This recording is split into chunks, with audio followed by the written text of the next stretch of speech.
네, 이제 2021년도 한 달밖에 남지 않았습니다. 또 올해도 그랬지만 작년에도 올해도 계속 이제 코로나와 함께 동행하는 그런 시기를 보내고 있는데, 그래도 뭐 확진자가 갑자기 확 늘어나기는 하지만 또 이제 위드 코로나가 시행이 되면서 조금 작년보다는 그 연말 분위기나 이런 것들이 활발하게 나는 것 같다라는 생각이 듭니다. 저는 이 시기가 되면 항상 생각나는 예전 기억이 있는데요. 그 제가 국민학교 다닐 때, 저는 국민학교를 졸업했거든요. 제가 졸업하고 바로 초등학교로 바뀌었는데, 이제 국민학교 다닐 때, 그때 이제 11월 말이 되면 학교 앞에 문방구에서 항상 팔던 게 있어요. 그래서 이 시기만 되면 학교 앞에 문방구에서 팔던 게 항상 있는데, 그게 뭐냐면 크리스마스 카드 만들기 세트라는 겁니다. 그래서 얼마 전에 제가 저희 부모님 때 김장에서 다녀왔는데, 저희 부모님은 제가 중학교 때 살던 집에서 여전히 살고 계시거든요. 그래서 가면 늘 이제 그 풍경 그대로가 있어요. 이제 거기 가면서 이제 또 그 생각을 또 하게 됐었는데, 이제 크리스마스 카드 만들기 세트의 구성은 그렇습니다. 카드 내지가 있고요, 카드 겉지가 있고, 카드 봉투가 있고, 스티커가 있고, 그 다음에 반짝이가 있어요. 그래서 그 반짝이 같은 걸로 이렇게 장식을 해서 이제 써주는 건데, 그때는 뭐 크리스마스 카드 만들기를 사서 이렇게 카드를 많이 써서 보내곤 했습니다. 지금은 좀 많이 이 카드를 주고받거나, 뭐 여러분 연합장은 혹시 아시나요? 잘 모르시죠? 뭐 카드 연합장, 그래서 뭐 크리스마스 때 또 새해가 되면 그렇게 마음을 담은 편지들을 써서 보냈던 기억이 있습니다. 그래서 제가 크리스마스 카드 만들기 세트가 아직도 있나 그러고 찾아봤더니 인터넷에 아직 있더라고요. 그래서 한번 사볼까 지금 싶습니다. 그래서 사서, 제가 만들면 되게 못 만들거든요. 그런데도 한번 만들어서 카드를 써볼까 생각하는데, 여러분들도 이번 크리스마스는 한번 카드를 직접 만드시거나 아니면 카드를 사셔서 주변 분들에게 마음 한번 전해보시면 어떨까라는 생각이 듭니다. 이제 크리스마스가 다가오면 이 크리스마스에 맞는 풍경들이 있습니다. 떠오르는 풍경들. 뭐 이제 오늘 교회도 보시면 이제 크리스마스 트리가 되어져 있죠. 그리고 이제 아마 거리들마다 크리스마스 트리와 반짝이는 전구들이 이제 생길 거고, 그리고 제가 국민학교 때 나온 노래인데 머라이어 캐리의 그 캐롤이 이제 울려 퍼지고, 뭐 그러면서 이제 우리가 이제 크리스마스가 다가온다 라는 걸 느끼게 하는 그런 감성과 풍경들이 이제 있어요. 이제 아마 곧 다음 주부터는 그런 것들을 거리에서 더 많이 보게 될 텐데, 이제 교회에서도 크리스마스가 다가온다는 것을 느끼게 해주는 모습들이 있습니다. 뭐 방금 말씀드렸죠, 이렇게 트리가 있다든지, 이제 뭐 다음 주쯤이면 여러분들 교회 이제 밤에 지나가시다 보면 아마 외벽에 전구들이 내려가 있지 않을까 싶은데요. 그렇게 반짝이는 전구 장식이라든지, 그리고 또 이제 크리스마스 때가 다가오면 이제 교회에서 어떤 말씀을 읽거나, 오늘 이제 소희도 이제 기도하기 전에 그 말씀을 잠깐 인용해 주었지만 이렇게 자주 인용되어지는 말씀들이 있어요. 그래서 그게 주로 예수님의 탄생과 관련된 것인데요. 오늘 우리가 함께 읽은 미가 5장 2절도 그런 말씀 중에 하나죠. 베들레헴 에브라다야, 넌 유다 족속 중에 작을지라도 이스라엘 다스릴 자가 내게서 내게로 나올 것이니라. 이 베들레헴은 여러분 잘 아시겠지만 예수님께서 태어난 마을, 그곳을 이제 베들레헴이라고 합니다. 예수님의 고향은 이제 나사렛이죠. 거기서 이제 자라셨고, 예수님께서는 이제 그 피난길에 여간에서 태어나셔서 말구 위에 놓였다라고 되어져 있는데, 바로 그곳이 베들레헴입니다. 그래서 이제 이 미가서 5장 2절의 말씀을 크리스마스가 다가오면 굉장히 많이 합니다. 그래서 저희는 청년 예배 때 교동문을 읽지 않지만, 이제 또 그 어른 예배나 그런 예배 때 교동문이라는 걸 읽으면 거기도 이제 이런 말씀들이 많이 들어가 있는 것을 아마 아실 수 있을 거예요. 이제 오늘부터 그 기도 때도 말씀해 주셨지만 대림절입니다. 대림절 혹은 대강절이라고 하죠. 그래서 뭐 이 임재를 기다리는 것, 그리고 예수님께서 오심, 강림하심을 기다리는 것, 그래서 혹은 대강절, 대림절이라고 하는데, 요즘에 대림절이라고 많이 해요. 그래서 이제 이 대림절은 성탄절 전 4주간을 의미합니다. 그래서 이제 오늘부터 시작해서 12월 19일까지가 대림절이고요. 그 주 토요일이 이제 성탄절이 됩니다. 그래서 이제 대림절 기간 동안 어떤 말씀을 함께 나눌까 고민하다가 예수 그리스도에 대한 말씀을 좀 나누고 싶었습니다. 우리가 이제 대림절이 예수님을 기다리는 주간이니까 이제 다음 주는 전사님이 설교를 해주실 거고, 그리고 또 2주 동안 제가 대림절 설교를 할 텐데, 제가 설교하는 3주 동안은 예수 그리스도에 대해서 좀 나누었으면 좋겠다라는 생각이 들어서 묵상하던 중에 이제 오늘 말씀을 읽게 되었고요. 예수님께서 태어나시는 지점을 정확하게 예고하고 있는 오늘 말씀을 묵상하면서 그래서 이게 이따 말씀드리겠지만 예수님 탄생 700년 전에 선포되어진 말씀이거든요. 그러니까 예수님께서 태어나실 700년 전에 예수님께서 어디서 태어나실지를 정확하게 담고 있는 예언서입니다. 그래서 이제 그 말씀을 가지고 오늘 함께 대림절 첫 번째 예수님에 대한 이야기들을 좀 함께 나누어 보려고 합니다. 미가라고 하는 이 이름이 그렇게 흔한 이름은, 그러니까 익숙한 이름은 아니죠. 그래서 어제 이제 리더 모임 저하고 이제 전사님이 어제 또 둘이 손잡고 남이섬 갈 일이 있어가지고 남이섬 갔다 와서 리더 모임을 이제 나경이한테 좀 부탁을 했는데, 양팀장한테 부탁을 했는데 이제 본문을 받고 꽤나 당황했다라는 이야기를 들었어요. 그러니까 이게 익숙한 본문은 아니에요. 그래서 미가서 그럼 뭐 마가 동생인가 뭐 이렇게 좀 생각되어지는 그 익숙하지 않은 이름이죠.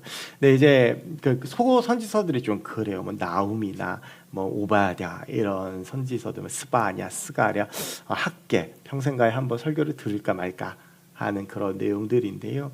미가 같은 경우에 사실 이 5장 2절이 아니었다면 우리가 아예 그 이름조차도 몰랐을 수도 있어요. 우리가 미가 선지자 이름을 그래서 어디서 들어봤다라고 생각하는 건 이 5장 2절은 베들레헴을 정확하게 예언한 것 때문에 우리가 알고 있어요. 근데 이제 그래서 우리가 오늘 본문을 좀 이해하려면 이 미가 선지자가 어떤 사람인지에 대해서 좀 전 이해를 해야 이제 오늘 본문이 좀 이해가 더 쉬울 거라고 생각을 합니다. 이제 미가 선지자는요, 남유다의 선지자이고 주로 아하스 왕과 히스기야 왕 때 활동했던 선지자입니다.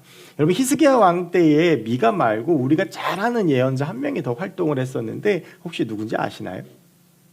주로 이사야 왕 때 제가 이 답을 얘기해 버렸네.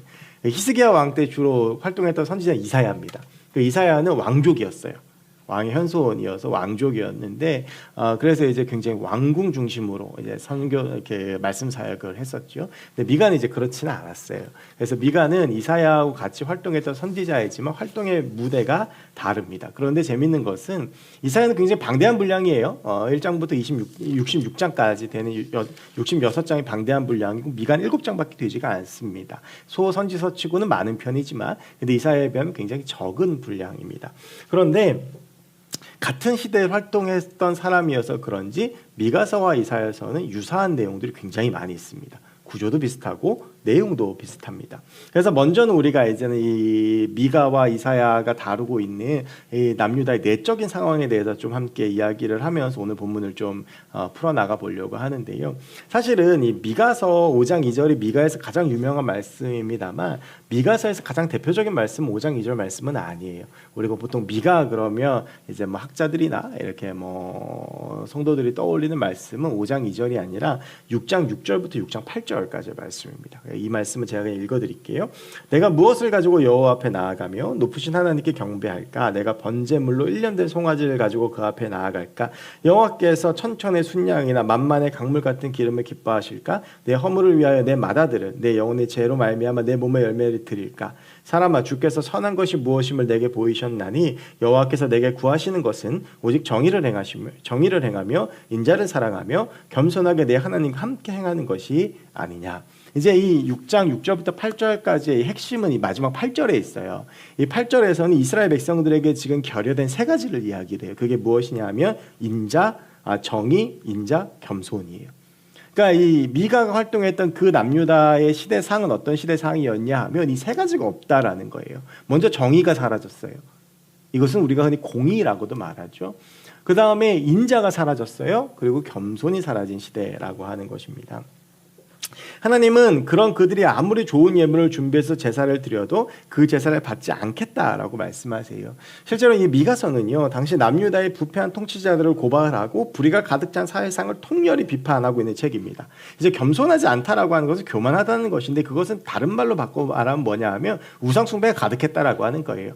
이 겸손이라고 하는 것은 하나님을 인정하는 것인데 이제 겸손하지 않았다라고 하는 것은 하나님을 인정하지 않는다라고 하는 뜻이고 그것을 우상숭배라고 하는 것이고요. 인자가 사라졌다라고 하는 것은 주변에 가난하고 병든 이웃들을 모른 척하고 내 배만 불렸다라고 하는 것이고 정의가 사라졌다라고 하는 것은 그 말 그대로 하나님의 공의들이 사라지고 불의가 가득했다라고 하는 것이죠. 그래서 이 당시엔 제사장들 중심으로 해서 고리대금업도 굉장히 성행을 했었고요. 그래서 가난한 사람들을 막 착취하고 가난한 사람들을 힘들게 하고 과부들을 괴롭히고 그래서 부익부 빈익빈이 굉장히 심해지면서 사회의 근간이 흔들리는 모습들이 굉장히 많이 있었어요. 그런데 그런 사람들이 제사를 드릴 때가 되면 번제를 드릴 때나 제사를 드릴 때가 되면 정말 아닌 척하고 흰옷을 입고 나와서 예배를 드리는 그 모습을 보면서 미가 선지자가 비판하고 지적하는 것이죠. 이 내용은 이사야서에도 동일하게 기록되어져 있습니다. 그러니까 마음을 다하여 하나님을 사랑해야 되는 것이죠. 성전 마당발만 밟고 지나가서는 안 되는 것. 그것에 대해서 이사야와 미가는 동시에 선포를 하고 있고 미가는 짧은 내용에서도 그것에 대해서 이야기를 하고 있어요. 그런데 이 이사야서의 특징은 뭐냐면 이사야서는 이렇게 굉장히 중반부까지 하나님의 심판에 대해서 강하게 선포를 하다가 이제 이 40장이 되면서부터 다루고 있는 핵심 내용이 바뀌어요. 그래서 이거를 학문적인 용어로는 제1 이사야, 제2 이사야라고 합니다. 그래서 이사야가 원래 두 권인데 한 권으로 합쳐졌다라고 보는 사람들도 꽤 있어요. 왜냐하면 1장부터 39장과 40장부터 66장의 내용이 완전히 달라요. 근데 저는 이제 의견에 동의하진 않아요. 의견에 동의하지 않지만 아무튼 이사야가 말씀을 선포하고 있고 바라보고 있는 시각이 심판에서 회복으로 바뀌는 건 분명해요. 이것은 하나님의 심판이 무엇을 위해서 주어지는지에 대한 통찰이기도 해요. 그러니까 하나님은 심판을 사람을 멸망시키고 망하기 위해서 저는 안 봤지만 최근에 넷플릭스의 지옥이라는 드라마가 굉장히 유행했다, 되게 시청률이 높았다라고 해서 저도 한번 봐야 되겠다 생각은 하고 있는데, 근데 하나님께서는 인간을 지옥으로 떨어뜨리기 위해서 심판하시는 분이 아니시라는 거예요. 하나님의 심판은 어떤 심판이에요? 그것은 부모가 자녀에게 자녀의 잘못을 징계하고 그리고 그를 훈계하는 것처럼 돌이키게 하는 것. 그러니까 하나님의 심판은 결국 뭐가 전제가 되어 있는 것이죠? 회복이 전제가 되어 있는 거예요. 그래서 여러분, 저는 그런 말씀을 항상 드려요. 예언서에 보면 무시무시한 심판의 내용들이 있어요. 하나님은 그런 예언의 말씀을 주실 때 실제로는 어떤 마음이셨을까요? 내가 한 예언이고 내가 너에게 미리 보여준 말씀이니까 이것이 꼭 이루어졌으면 좋겠다는 말씀이실까요? 마음이셨을까요? 아니면 그 예언들이 다 빗나가고 그대로 되지 않았으면 좋겠다는 마음이었을까요? 저는 후자라고 생각을 해요.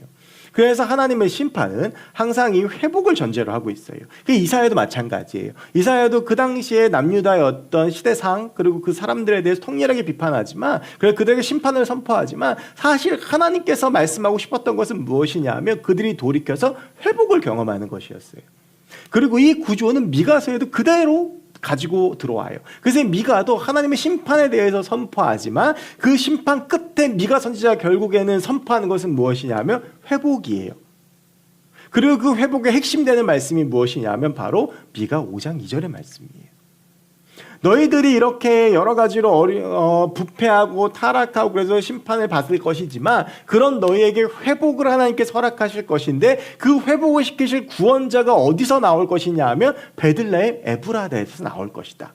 즉 여기서 미가 선지자를 통해서 하나님께서 선포하시는 바로 이 구원자, 이들을 회복시킬 사람을 우리는 이제 이 모든 역사를 다 알고 있기 때문에 예수 그리스도라는 것을 알게 되는 것이죠.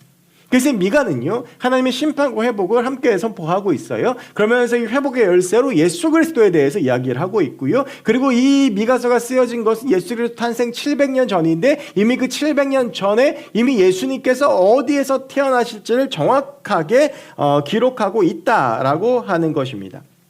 우리는 이제 이 5장 2절 말씀을 통해서 예수님에 대해서 두 가지를 함께 보려고 해요. 처음에는요, 하나는 이스라엘을 구원할 구원자가 베들레헴이라는 작은 마을에서 나올 것이다 라고 하는 거예요. 이제 이 베들레헴은 오늘 5장 2절에서도 나오지만 너는 유다 족속 중에 작을지라도 라고 되어져 있죠. 이 베들레헴의 실제로 위치가 어디냐 하면 예루살렘에서 남쪽으로 10km 정도 떨어진 곳에 있어요. 그리고 굉장히 작은 시골 마을이에요. 그 당시에 모든 이제 그 중심지는 예루살렘이죠. 근데 여러분 한번 생각해 보세요. 어떤 굉장히 중요한 인물, 역사를 뒤바꾸고 우리를 구원할 인물이 나타난다고 그러면 그 인물은 어디서 나오는 게 좋겠어요? 무언가 중심지, 그리고 선한 것이 많아 보일 것 같은 곳, 사람들의 왕래가 많이 있고 뭔가 주목받을 만한 곳에서 태어나는 것이 맞을 것처럼 보이는데 오늘 하나님께서 예수님의 탄생 지점을 어디로 말씀하시냐 하면 그 당시에 사람들도 잘 모를 베들레헴이라는 곳을 이야기하고 계세요. 여러분, 사람들이요, 이 자기가 살고 있는 지역 말고는 잘 모르는 경향이 있어요. 그래서 제가 창원에 살 때 어떤 일이 있었냐면 그 창원에 제가 살던 곳이 제가 3년 동안 창원에 살았잖아요. 창원에 제가 살던 곳의 동네가요 신촌이었어요. 실제로 동네 이름이 신촌동이에요. 근데 우리가 신촌 그러면 서울에 있는 신촌을 떠올리죠. 근데 이제 그 제가 있던 교회에 나이 드신 분들이 많았는데 그때 신촌에서 그때 한참 신문 기사에 이제 막 나이 드신 권사님들이 그날 저녁 8시에 기도회를 하러 모이신다는 거예요. 나는 이분들이 갑자기 왜 모이시지 그랬는데 신문을 봤는데 신촌에서 퀴어 축제가 한다. 그래서 우리 동네에서 퀴어 축제를 해서 그래서 우리가 기도를 하러 모여야 된다는 거예요. 근데 여러분 그 신문에 나온 신촌은 어디예요? 서울 신촌이에요. 근데 이분들은 서울에 있는 신촌을 몰라요. 그래서 내가 지금 신촌 살고 있으니까 여기서 퀴어 축제하는 왜 이 조그마한 마을까지 와서 난리냐 그러시면서 막 투덜거리시면서 모이셨던 기억이 나요. 여러분 신촌 옆에 있는 동네 이름은 뭔지 아세요? 대방동이에요. 여러분들 창원에 대방동이 있는 줄 모르셨죠? 그러니까 우리가 주목되어지는 곳이 있어요. 근데 지금처럼 이렇게 정보가 많고 우리가 쉽게 스마트폰으로 뭐 검색할 수 있는 시기에도 모르는 동네가 그렇게 많은데 여러분 이 당시에는 어떻겠어요? 베들레헴이라고 하면요 그냥 아무도 모르는 동네인 거예요. 그러니까 뭔가 예언의 말씀을 통해서 누가 구원자가 태어날까 그랬는데 어디 그러면 당연히 예루살렘일 줄 알았는데 너무나도 뜻밖의 베들레헴이라는 어디서 듣도 보도 못한 동네에서 구원자가 태어난다라고 하는 거예요. 이스라엘 다스릴 자가 태어난다. 이게 정말 의외의 것이죠. 여러분 그런데 이 베들레헴에는 별명이 하나 있어요. 그게 무엇이냐 하면 다윗의 마을이라는 거예요. 그러니까 실제로 어렸을 때 다윗이 이 베들레헴에서 성장하고 컸다라고 해요. 그러니까 뭔가 굉장히 특별한 의미가 있는 도시인 것 맞겠죠. 그래서 예수님이 다윗의 자손으로 오심 그리고 왕의 족보 가운데서 오심을 분명하게 하기 위해서 고향도 아닌 베들레헴으로 피신해 있을 때 바로 그 여관에서 예수님이 태어나지 않으셨을까라고 추측해 볼 수 있는데요. 우리가 이제 여기서 한 가지 분명하게 알게 되는 것은 있어요. 하나님은요 이름값대로 역사하지 않으신다라고 하는 거예요. 성경에 나오는 많은 사람들을 보면 하나님께 쓰임받은 사람들을 특별히 보면 하나같이 부족하고 결격 사유가 많은 사람들이에요. 마치 예루살렘에서 멀리 떨어져 있는 베들레헴처럼. 성경에 쓰임받는 많은 사람들 중에서 우리가 정말 이 사람은 하나님께 쓰임받을 만해 라고 모든 부분을 전적으로 납득할 수 있는 사람이 많지 않아요. 예를 들면 아브라함은요 자신이 믿음의 조상이 되리라고 75년 동안 상상을 못했어요. 모세는 자신이 출애굽의 지도자가 되리라고 80년 동안 상상을 못했고요. 어부였던 베드로, 박해자였던 사울도 자신의 인생이 그렇게 변하리라고 상상도 못했어요. 우리가 그 인생들의 그 앞부분까지만 보면 하나님께서 아브라함, 모세, 베드로, 바울 이런 사람들을 통해서 역사하신다고 이해가 안 돼요. 뭔가 하나님께 쓰임받는 사람이라고 하면 출신부 성분부터가 다르고 뭔가 어린 시절에 잘 교육을 받고 뭔가 준비가 많이 되고 누가 봐도 동의될 만한 사람이 하나님께 쓰임받으리라고 상상하고 생각할 수 있는데 실제로 성경에서 쓰임받은 사람들은 그렇지 않다라고 하는 거예요. 정말 하나님의 역사하심은요 뜻밖의 일어나는 것입니다. 내가 계획하고 내가 생각한 대로 되는 것이 아니고 내가 할 수 있다고 생각해서 되는 것도 아니고 내가 할 수 없다고 해서 안 되는 것도 아니에요. 내가 해야만 한다고 생각해서 되는 것도 아니고 내가 절대 해서는 안 되라고 해서 안 되는 것도 아니에요. 하나님의 역사하시면 어디서 어떻게 어떠한 방법으로 일어날지 아무도 모르는 거예요. 우리의 상상과 기대를 넘어서고 일하시고 역사하시는 분이 하나님이신 거예요. 그 누구도 베들레헴이라는 그 작은 마을에서 예수님께서 태어나실 거라고는 상상조차 하지 못했어요. 그런데 하나님의 눈은 바로 그곳에 있었던 거죠. 하나님은요, 우리의 부족함과 연약함을 전혀 중요하게 생각하지 않으세요. 그런데 자꾸 우리는 내가 가지고 있는 부족함과 연약함에 집중하면서 하나님의 뜻을 놓쳐요. 여러분, 우리가 보아야 할 것은 나의 연약함과 나의 부족함, 그것들이 내 주변에 모든 사람들이 공감하는 공통된 것이라고 해도, 객관적으로 내가 정말 그렇게 부족하고 연약한 사람이라고 해도 하나님이 일하시면 그것을 뛰어넘어서 일할 수도 있다는 사실을 인정하면서 우리는 온전히 하나님을 바라보아야 해요. 그런데 우리는 자꾸 내 연약함과 부족함을 바라보면서 내가 하지 못한다고 생각해요. 또 반대의 경우도 있죠. 너무 내가 내 스스로를 너무 과신해서 하나님을 보지 못하는 경우도 있어요. 여러분, 우리의 눈이 머물러야 될 곳은 어디냐면 바로 하나님이에요. 하나님은 베들레헴에서도 예수님이 태어나게 하실 수 있고요. 하나님께서는 정말 인격이 엉망이었던 아브라함을 통해서 그를 믿음의 조상으로 세우기도 하시고요. 그리고 살인을 저질러서 미디안 강으로 도망쳐서 도망자라 살고 있었던 모세를 통해서 하나님은 출애굽의 역사를 일으키기도 하시고, 소년 다윗, 아무도 그가 왕이 될 거라 생각하지도 않았는데 그를 왕으로 세우기도 하시고, 박해자였던 사울을 바울로 바꿔서 세계 교회 역사를 바꾸시는 거예요. 하나님의 일하심을 누가 상상할 수 있고 하나님의 일하심을 누가 짐작할 수 있겠어요? 하나님께서 나를 어떻게 쓰실지 아무도 모르는 거예요. 내가 내 모습을 볼 때 부족하고 연약하고 초라한 부분이 있을 수 있어요. 하나님의 일하심은 그건 아무것도 아니에요. 근데 자꾸 우린 그걸 봐요. 그리고 때로는 어떤 경우엔 너무 자신감이 넘쳐서 하나님을 보지 못하고 또 나만 의지할 때도 있어요. 그것도 되지 않아요, 여러분. 우리가 온전히 바라봐야 될 것은 베들레헴이라고 하는 작은 마을에서 예수님을 탄생하게 하셨던 하나님의 그 놀라운 계획이에요. 하나님이 일하시고자 하시면요, 저는 믿어요. 나를 통해서도 세계는 뒤바뀔 수 있어요. 왜냐하면 내가 하는 게 아니거든요. 나를 통해서 하나님이 일하시는 것이거든요. 여러분, 저는 우리가 이 믿음 가지고 사는 사람들이었으면 좋겠어요. 너무 스스로를 초라하게 생각하지 마세요. 너무 스스로를 연약하다고 생각하지 마세요. 뭐 내가 돈도 없고 가진 것도 없고 학벌도 없고 스펙도 없고 뭐 쌓아놓은 것도 없고 뭐 여태까지 살면서 내가 뭔가 해놓은 것도 없고, 아니요, 여러분. 그런 거 아무것도 중요하지 않아요.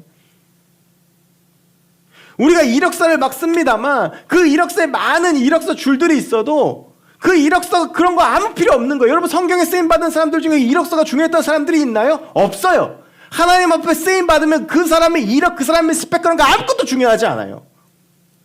하나님이 일하시면 작은 소년을 통해서도 골리앗이 무너지는 게 하나님의 역사인 거예요. 하나님이 일하시면 아무도 몰랐던 그 작은 마을에서도 예수님이 태어나시는 거예요. 여러분, 저는 우리의 눈과 우리의 마음과 우리의 삶이 그 하나님을 바라보고 하나님을 붙잡았으면 좋겠습니다. 자꾸 다른 사람 바라보면서 비교하고 불행하게 스스로를 깎아내리고 막 좌절하고 그러지 마세요. 여러분, 우리의 자존감은요, 내 능력, 내 스펙, 내 삶, 우리의 자존감은 거기 있지 않아요. 우리의 자존감은 하나님께 있어요. 내가 하나님의 자녀라고 하는 것, 내가 하나님의 사람이라고 하는 것, 세상의 왕이신 하나님이 나를 사랑하시고 나와 함께하고 계신다는 것, 우리의 자존감은 바로 거기서 나오는 거예요. 또 한 가지는요, 이 5장 2절에서 주목하고 싶은 게 이거예요. 그의 근본은 상고의 영원에 있느니라. 여러분, 이 말씀 무슨 뜻인지 혹시 이해되세요? 그의 근본은 상고의 영원에 있느니라. 이거 무슨 말이지? 이거 되게 오래된 말이에요. 한문 표현이에요. 그래서 잘 몰라요. 그래서 이걸 세 번역으로 바꾸면 이렇게 돼 있어요. 그의 기원은 아득한 옛날 태초에까지 거슬러 올라간다. 이 말을 쉽게 말하면 뭐냐 하면 예수님의 탄생은 이미 태초부터 계획되어 있었다라고 하는 거예요. 자, 여러분, 삼위일체 하나님이 인간을 창조하시면서 인간에게 주셨던 특별한 것이 하나 있어요. 그게 뭐냐면 자유의지예요. 스스로가 선택할 수 있는 것. 그래서 인간은 선악과를 선택해서 죄를 저지르고 타락한 거죠. 자, 그러면 하나님께서는 인간이 죄를 지으실 가능성을 아셨을까요? 모르셨을까요? 아셨죠. 하지만 인간에게 하나님의 형상을 닮은 그 형상을 주시면서 인간에게 자유를 누리게 하고 싶으셨어요. 그러면서 그 인간의 반드시 찾아올 죄의 문제에 대한 대안을 예비해 두셨는데 그것이 바로 예수 그리스도였어요. 여러분, 오늘 이 성경 본문은요, 예수님이 탄생하시기 전 700년 전에 쓰여졌어요. 그런데 이 700년 전에 이미 예수님께서 어디서 태어나실지를 정확하게 표현하고 계셨다라고 하는 것은 하나님께서 보내주신 예수 그리스도에 대한 계획이 즉흥적이고 급박하게 이루어진 것이 아니라 아주 오래전부터 준비되고 계획되고 계셨다는 것을 보여주고 있어요. 언제부터요? 태초부터요. 그리고 이것은 하나님이 우리를 얼마나 사랑하시는지를 보여주시는 거예요. 하나님은 저와 여러분들을 사랑하세요. 우리를 위해 고민하시고 우리를 위해 아파하시고 우리를 울고 계시고 우리를 위해 기도하시는 분이세요. 제가 오늘 이 본문 묵상을 일주일 동안 하면서 어떤 생각이 들었냐 하면요, 여러분, 태초부터 언젠가는 내 아들이 이 인간들의 죄를 짊어지고 죽겠다라고 생각하셨던 성부 하나님의 마음이 어떠셨을까요? 언젠가 저 인간들을 위해서 내가 모든 죄를 짊어지고 대신 죽어야 되겠다라는 것을 알고 지내셨던 예수님의 마음은 어떠셨을까요? 그 오랜 시간을 인간을 바라보시며 그 시간들을 견뎌내 오신 것이 하나님 아버지의 사랑이에요. 저마다 좋아하는 성경들이 있으시죠. 저한테 이 수많은 성경 중에서 가장 좋아하는 한 장을 꼽으라고 한다면 저는 로마서 8장을 꼽습니다. 로마서 8장만큼 하나님의 사랑 그리고 그 복음의 정수에 대해서 담고 있는 책은 없어요. 저는 로마서 8장을 정말 좋아하는데요. 그리고 그 로마서 8장에서 저는 사실 로마서 8장의 가장 마지막 부분을 가장들 좋아하세요. 누가 그리스도를 사랑해서 우리를 끊을 수 있으랴. 뭐 쭉 나오는 부분 있잖아요. 근데 저는 로마서 8장 26절을 참 좋아해요. 로마서 8장 20, 그래서 저희가 축도하다가도 이 부분을 참 인용할 때가 많은데 로마서 8장 26절이 이렇게 되어져 있어요. 이와 같이 성령도 우리 연약함을 도우시나니 우리는 마땅히 기도할 바를 알지 못하나 오직 성령이 말할 수 없는 탄식으로 우리를 위해 친히 간구하시느니라. 저는 이 말씀이 우리를 향한 그 하나님의 그 놀라운 사랑을 너무나도 잘 보여준다고 생각하거든요. 성령께서 우리를 보시고 우리의 연약함을 아시고 우리를 내버려 두지 않으시고 그 우리의 연약함을 위해서 간구하신대요. 우리의 연약함과 아픔을 알고 계시고 우리를 위해 중보하시는 분이라는 거예요. 여러분, 우리는 혼자가 아닙니다. 근데 우리는 정말 외로움을 느낄 때가 많죠. 그러나 우리는 절대 혼자가 아닙니다. 어떠한 순간이라도 하나님의 성령이 우리와 함께하고 계십니다. 그리고 우리를 보고 계시고 우리가 힘들어할 때 그 우리를 위해서 기도하시고 우리가 눈물을 흘릴 때 함께 우시고 우리를 도우시고 우리의 삶을 역사하시는 분이세요. 하나님은요, 내가 나를 사랑하는 것보다 나를 더 사랑하시고 그리고 내가 짐작하는 것보다 훨씬 더 나를 사랑하십니다. 때로는 하나님이 침묵하시는 것 같고 하나님이 계시지 않는 것 같고 하나님이 나를 버리신 것 같지만 하나님은 그 순간에도 나를 위해 일하고 계세요.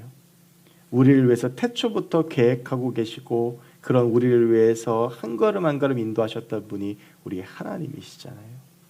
여러분, 저는 이 대림절 기간이 여러분이 바로 그 하나님의 사랑을 발견하는 시간이 되었으면 좋겠습니다. 우리를 위해서 아기 예수님을 보내주신 그 하나님이 얼마나 우리를 사랑하셨는지 그리고 얼마나 지금도 우리를 사랑하고 계시는지 그냥 말뿐으로 하나님은 여러분을 사랑하십니다 이게 아니라 성경 한 절 한 절이 하나님께서 얼마나 우리를 사랑하신지를 보여줘요. 이미 700년 전에 예수님께서 어디서 태어나실지를 보여주고 성령께서 우리를 위해서 말할 수 없는 탄식으로 기도하고 계신다라고 보여주는 것이죠. 여러분 3절부터의 말씀을 쭉 보면 이 하나님의 사랑과 그 하나님에 대해서 더 깊게 나와 있어요. 참 이 3절부터 쭉 읽어가면 익숙하지 않은 말씀이니까 이게 잘 이해가 쉽지는 않은데요. 이 말씀 잠깐만 간단하게 보면 이제 이 3절부터의 말씀을 통해서 우리가 이 부분을 더 확인을 하려면 무엇을 보아야 되냐 하면 제가 아까 남유다의 내적인 상황 말씀드렸죠. 부정부패가 있고 뭐 의로움이 사라지고 인자가 없고 겸손함이 없고 근데 이제 이 3절부터의 말씀을 이해를 하려면 특히 3절부터 말씀을 쭉 지금 한번 저랑 읽어보셨지만 아마 기억에 남으실 만한 게 아수르가 계속 나와요. 근데 이걸 이제 이해하려면 이 당시에 미가 때 무슨 일이 일어났는지 그 외적인 상황을 좀 봐야 돼요. 여러분, 이 미가 선지자가 활동했던 것을 주로 주전 700년 경으로 봅니다. 이게 아하스 왕과 그리고 그 히스기야 왕 때 일이에요. 근데 그때 무슨 일이 벌어졌냐면 주전 722년에 아수르가 북이스라엘을 멸망시키죠. 여러분, 우리가 남유다 그러면 같이 떠오르는 적국이 어디냐면 바벨론이에요. 왜냐하면 우리가 이걸 알고 있어요. 남유다가 바벨론에서 주전 586년에 멸망했다. 그러니까 우리가 흔히 남유다 그러면 바벨론을 떠올리는데 원래는 남유다에게 있어서 바벨론 훨씬 이전부터 남유다를 힘들게 했던 대적은 아수르예요. 여러분, 이 아수르가 북이스라엘을 멸망시킬 때만 해도 그리고 이 미가 선지자 때만 해도 바벨론은 별로 존재감이 없는 국가였어요. 그래서 열왕기하 20장을 보면 이 바벨론이 히스기야한테 조공을 보내는 장면이 나와요. 히스기야가 병들었다고 회복됐다는 이런 이야기를 듣고 막 하면서 조공을 보내요, 바벨론이. 그러면서 이 예루살렘 궁전을 막 견학을 해요. 어떻게 이렇게 강대국이 됐냐. 그러면서 바벨론이 그 예루살렘을 막 뒷조사하는 정도로. 그러니까 바벨론은 별로 이렇게 존재감이 없던 나라예요. 그러다가 느부갓네살이라고 하는 그 왕이 오르면서 바벨론이 확 바뀌거든요. 그 유다 사람들은요, 하박국서에도 보면 나오지만 이 바벨론 사람들을 갈대아 사람들이라고 해서 굉장히 무시했어요.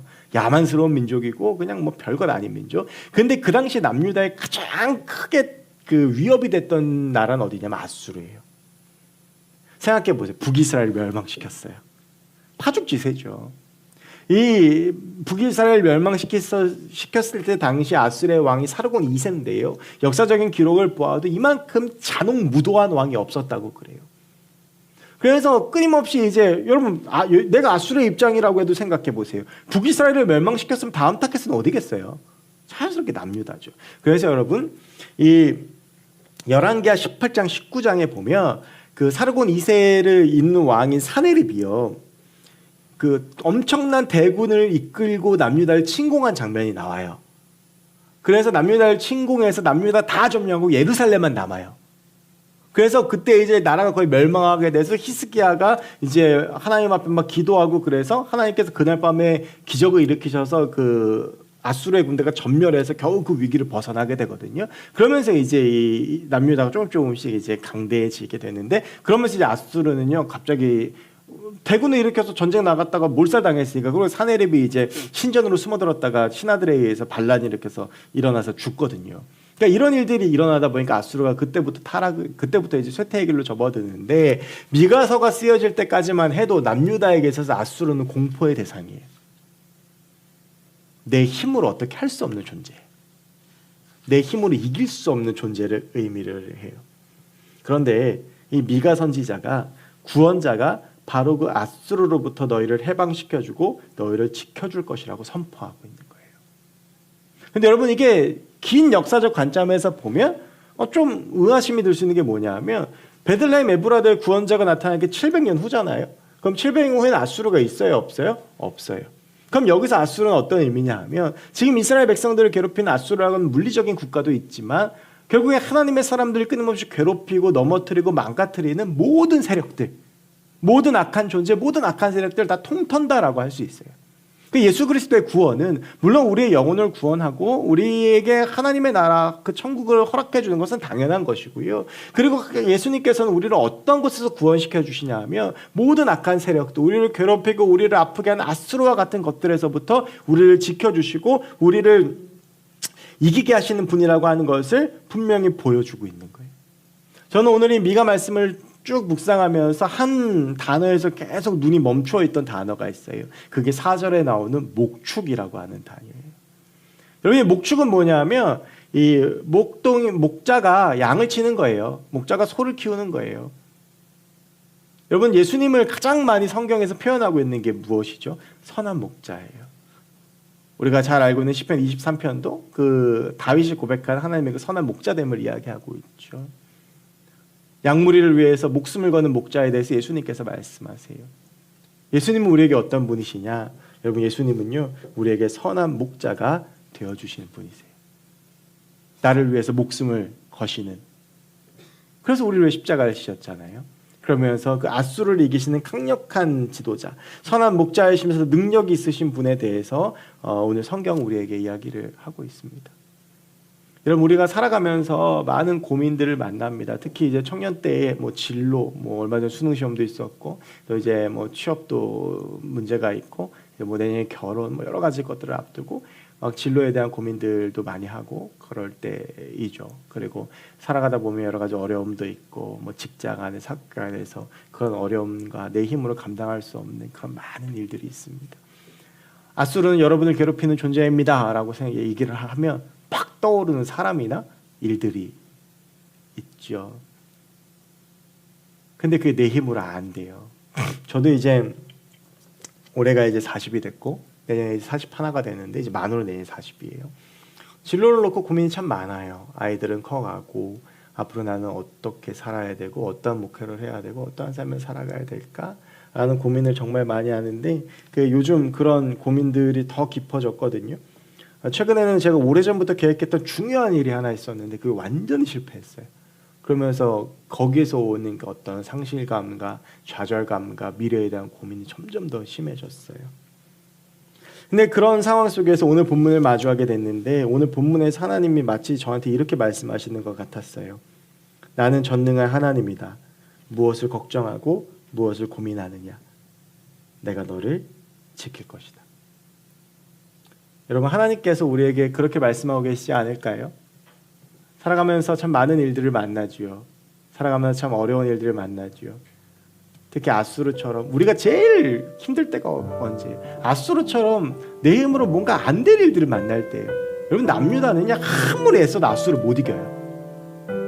뭐 전쟁 준비를 잘하고 못 이겨요. 그러니까 내 힘으로 안 되는 거예요. 그러니까 아수르가 맘먹고 쳐들어오니까 어떻게 됐어요? 여러분, 나중에 시간 있으시면 열왕기하 18장 19장 한번 읽어보세요. 완전히 그냥 멸망이 바로 직전이에요. 근데 그때 하나님께 기도하니까 하룻밤 사이에 이 아수르 군대가 다 전멸하거든요. 여러분, 내 힘으로 안 되는 것들이 참 많아요. 그런데 오늘 예수님께서 이 미가 본문을 통해서 우리에게 익숙해하지 않은 본문이지만 우리에게 이렇게 말씀하시는 것 같아요. 내가 너를 사랑한다. 내가 너를 향한 그 계획은 태초부터 된 것이다. 아수르처럼 네 힘으로 안 되는 것들이 있지, 그걸 이기게 하고 그걸 쳐부수는 것이 나다. 내가 너를 사랑한다. 내가 너를 이기게 할 것이고 내가 너를 승리하게 할 것이다. 내가 너를 지켜줄게. 내가 너를 보호할게. 여러분, 대림절 첫째 주일 우리가 예수 그리스도를 통해서 발견하는 것이 바로 이것입니다. 나를 사랑하시고 나를 지키시고 나와 함께 하시고 지금도 나를 위해서 기도하고 계시는 분, 바로 그 증거가 여러분 십자가 아니겠습니까? 어쩌면 상한 마음, 아픈 마음, 앞이 보이지 않는 것, 실패의 경험, 또 여러 가지 상한 마음들과 뭐 보이지 않는 진로와 여러 가지 문제들을 가지고 지금 이 앞에 나와 있는 분들이 계실 수도 있습니다.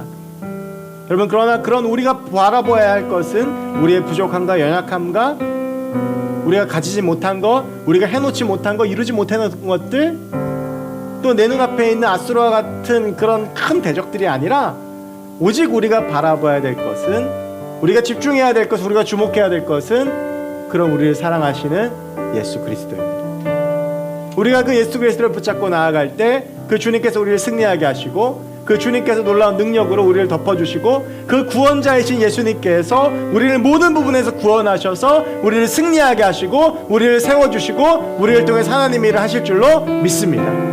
우리 함께 그 하나님을 바라보며 나아갔으면 좋겠습니다. 우리 시간 그 하나님 기억하면서 우리 하나님의 그 사랑에 함께 노래했으면 좋겠습니다.